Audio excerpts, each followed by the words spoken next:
Selamat pagi, Bapak dosen dan teman-teman. Di sini saya akan mempresentasikan materi tentang manajemen rantai pasok. Sebelumnya, perkenalkan nama saya Niputu Dina Nopitasari, NPK 057, kelas manajemen 5B, Fakultas Ekonomi dan Bisnis, Universitas Merdeka Malang. Langsung saja ke materi. Di sini yang pertama yaitu supply chain. Supply chain adalah jaringan perusahaan secara bersama-sama bekerja untuk memproduksi dan menghantarkan suatu produk ke tangan pemakai akhir. Sedangkan supply chain management secara umum merupakan kegiatan yang meliputi perencanaan, pengaturan, dan penjadwalan arus produk, mulai dari penggandaan hingga didistribusikan kepada konsumen. Ada 3 macam hal yang harus dikelola dalam supply chain ini, yaitu yang pertama aliran barang, yang kedua aliran uang, dan yang terakhir aliran informasi. Selanjutnya perspektif operasi dan pemasaran. Supply chain management tidak hanya berorientasi pada urusan internal, melainkan juga eksternal. Perusahaan yang menyangkut hubungan dengan perusahaan-perusahaan partner, perusahaan yang berada dalam supply chain pada intinya memuaskan konsumen dengan pekerjaan sama, membuat produk yang murah, mengirimkan tepat waktu, dan dengan kualitas yang bagus. Persaingan yang terjadi sekarang bukanlah perusahaan satu dengan perusahaan yang lain, tapi lebih tepatnya dikatakan supply chain yang satu dengan supply chain yang lain. Selanjutnya, area cakupan supply chain management. Di sini ada 5. Yang pertama, pengembangan produk. Yang kedua, penggandaan. Yang ketiga, perencanaan dan pengendalian. Yang keempat, produksi. Dan yang terakhir, distribusi atau pengiriman. Selanjutnya, fungsi fisik dan mediasi pasar.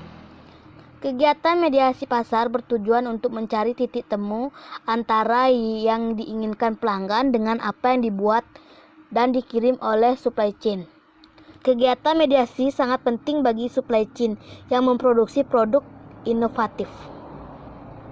Kegiatan fisik dan mediasi pasar harus berjalan dengan sinergi di dalam supply chain.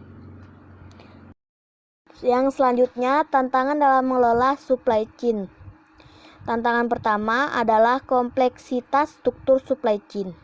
Adanya kompleksitas yang melibatkan internal perusahaan maupun eksternal perusahaan dengan eksternal, misalnya antara supply chain yang menginginkan pemasaran produk yang jauh-jauh hari sebelum waktu pengiriman dan sedapat mungkin pesanan tidak berubah, sedangkan yang eksternal misalnya antara supply chain yang menginginkan pemasaran produknya jauh-jauh hari sebelum waktu pengiriman dan sedapat mungkin pesanan tidak berubah. Selanjutnya, tantangan yang kedua yaitu ketidakpastian. Ketidakpastian menimbulkan ketidakpercayaan diri terhadap rencana yang dibuat. Sebagai akibatnya, perusahaan sering menciptakan pengamanan di sepanjang supply chain. Sumber-sumber ketidakpastian yaitu yang pertama ketidakpastian pembeli, yang kedua ketidakpastian dari supplier, dan yang ketiga atau yang terakhir ketidakpastian internal. Selanjutnya, peranan teknologi internet. Selanjutnya, jaringan distribusi.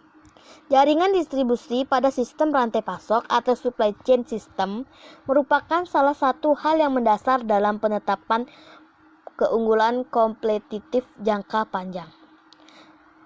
Pentingnya lokasi. Salah satu keputusan yang paling penting yang dibuat oleh perusahaan adalah di mana akan menempatkan kegiatan operasional mereka. Maka keputusan yang harus diambil selanjutnya oleh manajemen operasional adalah strategi lokasi. Pilihan-pilihan yang ada dalam lokasi meliputi yang pertama, tidak pindah, tetap meluaskan fasilitas yang ada. Yang kedua, mempertahankan lokasi yang sekarang selagi menambah fasilitas yang ada di tempat lain. menutup fasilitas yang ada dan pindah ke lokasi lain. Selanjutnya, faktor-faktor yang mempengaruhi lokasi. Secara umum, perusahaan dalam melaksanakan strategi lokasi mempertimbangkan bahkan hal-hal sebagai berikut. Yang pertama, produktivitas tenaga kerja. Yang kedua, nilai tukar dan risiko mata uang. Yang ketiga, biaya, sikap, dan kedekatan dengan pasar, kedekatan dengan supplier, dan yang terakhir, kedekatan dengan pesaing. Selanjutnya, metode penentuan lokasi. Ada dua. Yang pertama, lokasi faktor rating adalah sebuah metode penentuan lokasi yang mematikan adanya objektivitas dalam proses mengendalikan biaya yang sulit untuk dievaluasi. Sedangkan yang kedua, center of grief takeaways. Sekian presentasi yang dapat saya sampaikan. Lebih dan kurangnya saya mohon maaf. Atas perhatiannya saya ucapkan terima kasih dan saya akhiri. Selamat pagi.